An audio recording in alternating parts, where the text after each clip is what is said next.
I'm going to read to you from my latest novel, The Saints of Swallow Hill. I'm going to start in the first chapter with Delwood Reese, towards the end of that chapter, and then I'm going to read a little bit of the beginning of Raylan Cobb's chapter because the story is told from two different perspectives, and Del is one of my main characters, and Raylan is the other. The second day went like the first. Dell inside loosening the grain before helping Woot and Hickey shovel for all they were worth, eager to be done. A second forgiveness for another wrongdoing. Mo hung around watching, smoking one of his fat cigars. Third day, Dell climbed the ladder and stared inside like he'd done with the other two, gauging the depth. This bin had more in it, about 3/4 full. Last one, he said out loud to nobody. Mo stalked to the base of the ladder and prodded him with a command. Quit wasting time. Dell entered the bin and began like usual, chipping away at moldy, compacted corn until Mo shouted, Open the door. Let's get this show on the road. And Dell froze, mouth open. Hickey's voice raised in protest. It ain't safe with him in there, is it? Alarmed, Dell went to high-stepping it back to the inside ladder quick as he could. His sudden movements caused him to sink, and he fell, becoming more rattled when he couldn't get up right away. He scrambled to his feet somehow and began promising himself when he got to the ladder and got out of the bin, he'd tell Mo he'd do anything but this. And if Mo didn't like it, he'd quit.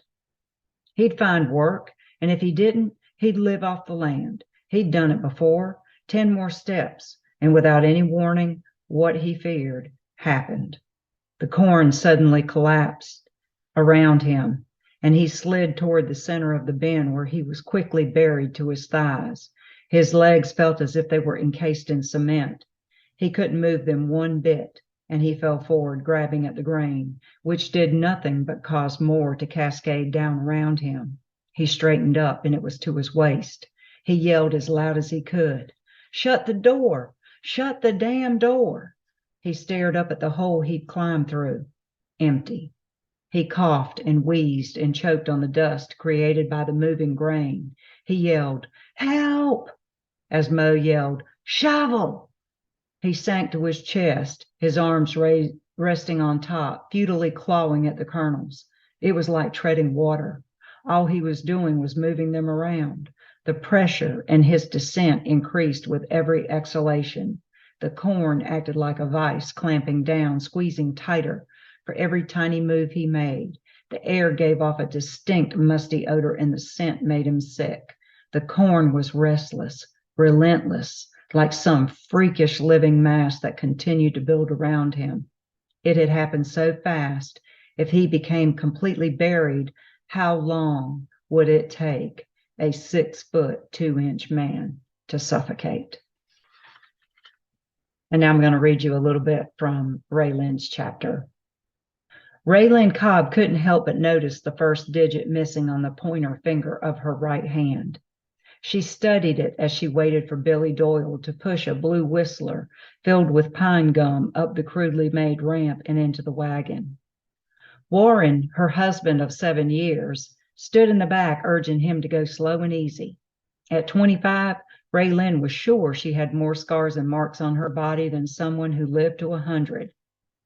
At least Warren was decent and kind, if a bit clumsy and careless.